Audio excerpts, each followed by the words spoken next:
박정희의 근대화 대외 전략은 그 전체 모양이 너무나 균형이 맞고 또 시스템 운영의 귀재입니다, 이분은.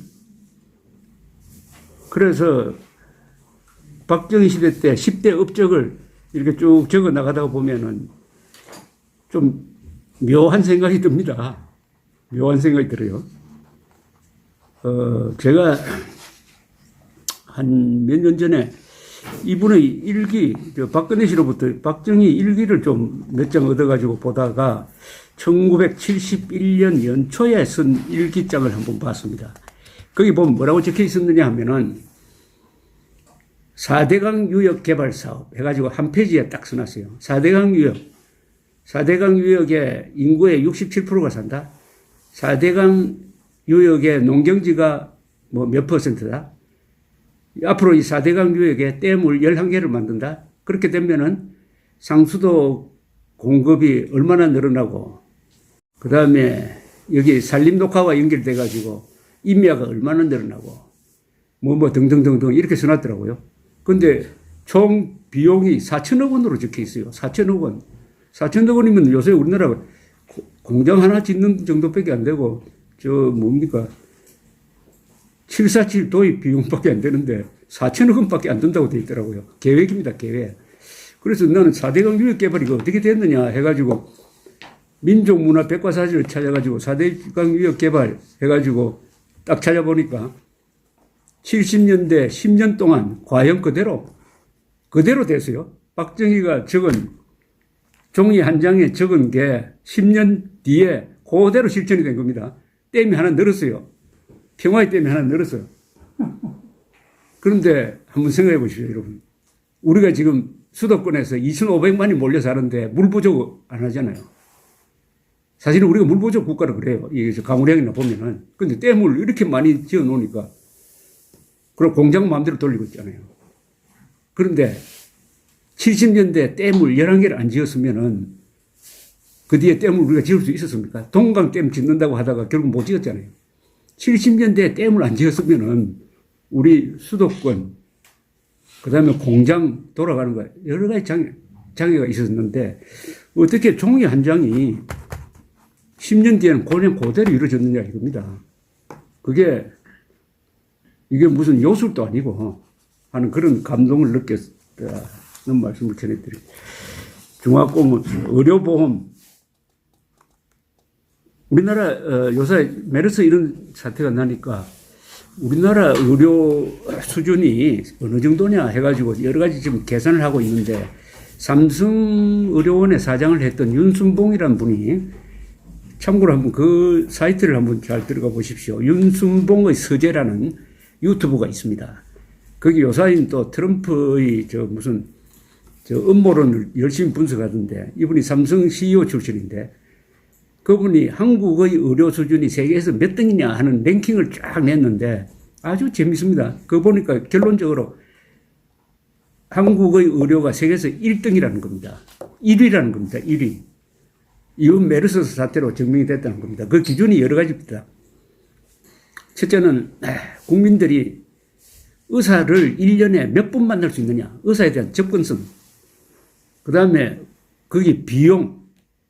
그리고 농촌과 도시의 의사 수의 이런 배분 관계, 이런 걸 다 합치면은 뭐 수술 실력, 그런 것까지 다 포함하면 1등이라는 겁니다. 1등. 미국이 보통 1등이라고 그러는데 아니라는 겁니다. 이번 주장은. 근데 왜 1등이 됐겠습니까? 의료보험, 1977년 7월 1일부터 의료보험이 기반이 안 되었겠습니까? 그리고 박정희는 무신정권 시절 이후에 근 800년 만에 처음으로 군인이 집권한 경우입니다.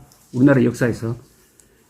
우리나라는 신라가 삼국통일하고 이럴 무렵은 뭐 군인 세상이었잖아요. 김유신이 삼국통일의 제1원훈인데 고려 시대 들어오면서 다시 이게 과거 시험을 거쳐서 합격된 사람이 권력을 잡습니다. 그러다가 이 사람들이 너무 무인들을 업신여기다가 정중부의 무신의 난이 일어나지 않습니까? 그래서 한 90년 동안 무신 정권이 유지되다가 몽골 침략 때문에 무너져 버립니다. 일본 역사와 한국 역사를 비교하는 사람들 이야기는 가만히 몽골 침략이 없었으면 한국에서도 무신 정권이 한 몇백 년 갔을 거란 겁니다. 일본도 무신 정권이 800년 갔습니다. 명치유신으로 1868년에 무너질 때까지. 그래서 역사의 전환점이 두 나라 역사가 갈라지는 게 몽골 침략을 받으면서 무신 정권이 무너졌다. 그 뒤에 조선조는 뭐 선비들이 과거시험 쳐가지고 집권하고 군인들을 아주 깔보는 나라가 돼서 결국은 경제도 과학도 일으키지 못하고 식민지가 되어버렸는데 다시 군인이 집권을 했습니다. 군인 집권이 가져온 게 경제 개발의 성공이죠. 박정희, 전두환, 노태우. 박정희, 전두환, 노태우 요 30년간의 경제 성장률은 세계에서 1등입니다. 여러 가지 통계는 세계에서 막 거의 1등이고 확실하게 1등은 1980년대 전두환, 노태우 시기 우리 연평균 경제 성장률이 10.1%였어요. 이거 확실하게 1등입니다. 일본과의 격차를 가장 많이 줄인 사람이 전두환 때입니다. 전두환 때. 그때 극일이라는 말을 썼잖아요. 극일. 우리나라 역사에서 소외되었던 군사 문화가 한국 역사 창조의 한 흐름으로 들어왔다 하는 게 박정희 시대의 역사적 의미라고 생각합니다. 이승만 대전략, 박정희의 전략, 그 다음에 김일성의 대전략도 있었어요. 지금 한반도에는 두 개의 기적이 있습니다. 대한민국에는 한강의 기적이 있고 북한에는 평양의 기적이 있습니다. 왜 평양의 기적이냐? 아니, 어떻게 저런 북한 체제가 존속할 수 있느냐? 북한 체제의 존속의 기적이죠. 수백만 명을 굶겨 죽이고 어떻게 존속할 수 있느냐? 또 북한에 무슨 뭐 중공군이 있습니까? 소련군이 있습니까? 우리는 주한미군을 주둔하고도 주한미군 언제 빼느냐 해가지고 전전긍긍하는데 북한은 끄떡없이 자주국방하지 않습니까? 그러면서 핵개발에 성공해가지고 드디어 미국과 맞짱 뜨는 이런 체제가 되었으니까 이거야말로 평양의 기적입니다. 두 개의 기적이 지금 경쟁하고 있어요. 김일성의 대전략은 선군사 건설, 후 경제 건설이죠. 그러다가 결국 경제는 망가졌습니다. 한반도 전체의 공산화를 위한 병영체제 구축, 한국의 민주화를 역이용해가지고 남한 내에 혁명의 교두보, 우리로 말하면 반역의 교두보를 구축했다. 핵무기 개발에 의한 비대칭 전략이다.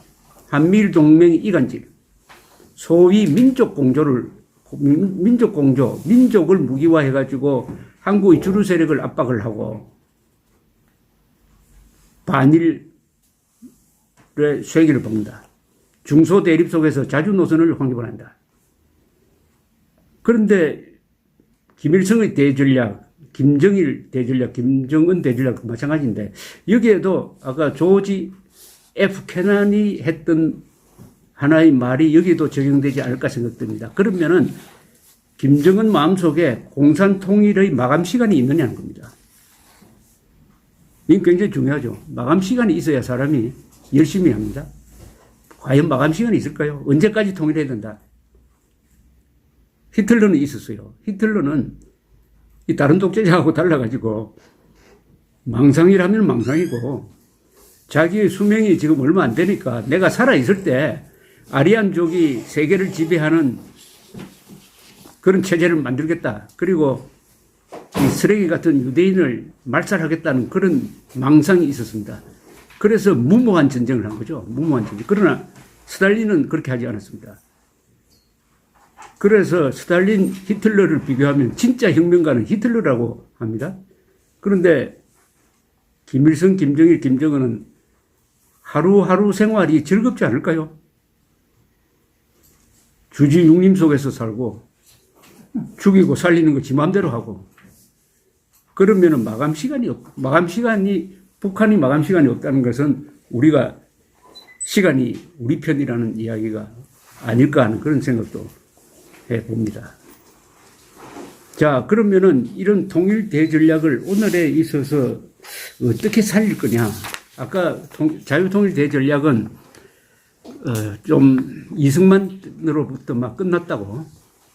그 뒤에 박정희 시절은 전략이 바뀌어가지고 선건설 후 통일이니까 일단 평화공존 체제로 간다. 서로 전쟁을 억제한다. 여기에 주안점을 두어서 나름대로 성공을 했습니다. 중화공업 건설, 핵무기만 빼면은 우리가 북한의 50배 되는 경제력을 만들었습니다. 거기에 대해서 성공을 했죠.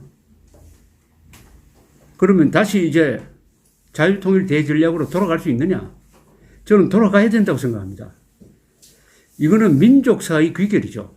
그리고 헌법의 명령입니다. 우리 헌법 1조 4조, 1조 3조 4조 10조를 합치면은 북한 농당 정권을 해체하고 북한 동포를 해방을 해가지고 8천만 한민족이 민족통일국가를 만들어가지고 민주공화국을 만들어야 된다라고 되어 있습니다. 헌법 제1조 대한민국 민주공화국이다. 헌법 제3조 그 대한민국 영토는 한반도와 그 부속도서로 간다. 따라서 북한 지역은 불법 점유지역이므로 헌법 제4조 대한민국은 자유민주적 기본질서에 입각한 평화적 통일을 한다. 이렇게 되어 있거든요. 헌법의 명령입니다. 자유통일이. 그리고 자유통일은 북한의 공산통일 전략에 대응하는 생존투쟁 차원의 자구노력이라고 할 수가 있습니다. 자유통일 대전략은 북한 노동당 정권을 민족사의 이단 세력, 국군의 주적, 인류의 공적으로 규정하는 데서 출발하는 거죠. 자유통일은 그 본질이 노예 해방 전쟁입니다. 자유통일은 또 민족 반역자, 반인도 범죄자 김정은 세력을 한민족과 전 인류 속에서 고립해가지고 섬멸하는 전략이라고 볼 수 있습니다. 그러니까 기본 대결 구도가 김정은과 한민족 전체 또는 김정은과 한민족을 포함한 인류 전체의 대결 구도로 만들어서 김정은을 고립시키는 전략이다. 자유통일은 한반도의 반역 사령부를 포격해가지고 김정은과 종북 세력을 동시에 무력화시키는 일종의 잠수작전이다. 자유통일 대전략은 분단 고착적, 수세적 사고를 거부하고 포용적, 공세적, 이상적 자세를 요구하는 국민운동이다. 자유통일은 좌우를 포괄하는 높고 넓은 개념이다 라고 생각합니다. 법치와 인권을 기준으로 삼아가지고 김정은에 반대하거나 대한민국에 반대하지 않으면 다 우리 편으로 간주한다. 따라서 세계의 문명국가를 다 우리의 응원 세력으로 만들 수 있다. 이렇게 되려면 북한의 인권 탄압을 국제사회에 고발해야 됩니다. 자유통일의 실천 전략은 결국은 북한 자유화 운동이라고 할 수 있죠. 그러면 북한에 세 가지를 요구해야 된다고 생각합니다. 김정은 몰아내라. 북한 노동당 해체하라. 자유선거 실시하라. 따라서 자유통일은 진실, 정의, 자유 위에 위대한 문명을 건설해온 대한민국 주류 세력의 마지막 과업이며 자유를 사랑하는 세계 시민으로서의 사명이다. 이승만 대통령이 국력에서는 비교도 안 되는 그 어려운 시기에 그래도 자유통일이라는 기치를 내리지 않고 끝까지 그걸 끌어안고 가려고 했는데 왜 지금 우리는 자유통일을 기피하고 평화통일이란 말로 호도하고 자유통일이라고 하는 걸 무슨 죄 짓는 사람처럼 생각하고 이렇게 되니까 국력이 50대, 경제력이 50대 1인데도 불구하고 북한에 멱살 잡혀가지고 기가 죽어가지고 자유통일이라는 목표를 포기하는 순간 그 나라든지 그 지도자라든지 엘리트라든지 또는 군대라든지 이런 사람은 이제는 수비 위주로 가고 공격형 군대가 아닌 군대는 계속 수비만 해야 되니까 벌써 거의 패배주의가 깃들고 거기에 관료주의가 깃들고 해가지고 지금 우리나라 군대처럼 이 좌익 정권의 하수인 역할을 하면서 부끄럼도 없는 이런 군대가 되어버린 거 아니겠느냐 그런 생각이 듭니다. 그래서 자유통일 대전략을 국가 목표로 세울 때 바로 대한민국이 정신적 건강을 회복할 수 있지 않을까 하는 그런 생각도 해보았습니다. 지금